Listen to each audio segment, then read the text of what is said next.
Вся мэрия, вот 2 года я здесь работал, первое время я чувствовал и сильно ощущал на себе это саботаж, который был со стороны управленческого аппарата здесь, в мэрии и структурных подразделениях. На сегодняшний день я не скажу, что идиллия, но полное взаимопонимание между людьми, работниками мэрии уже присутствует. Даже отношения между аппаратами Бишкекского горкеңеша и мэрией города Бишкек сегодня достаточно такие работоспособные, и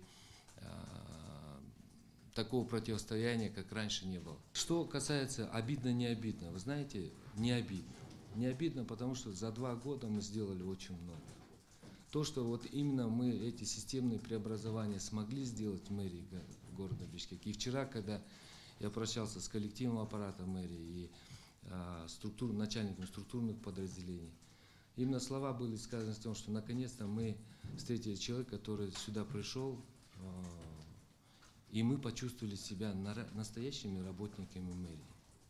Вы знаете, преемника я себе не готов, потому что все же должность мэра, и мэр — это выборная должность, ее выбирают депутаты Бишкекского горкеңеша.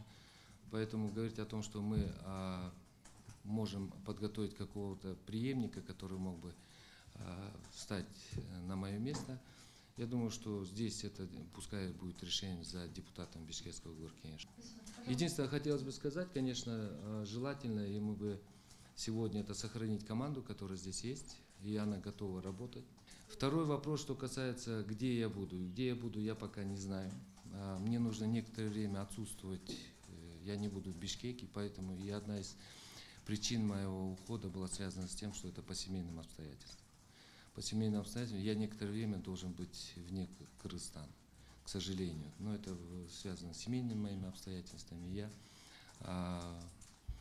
чтобы город не оставался без, скажем так, без мэра, это решение было принято.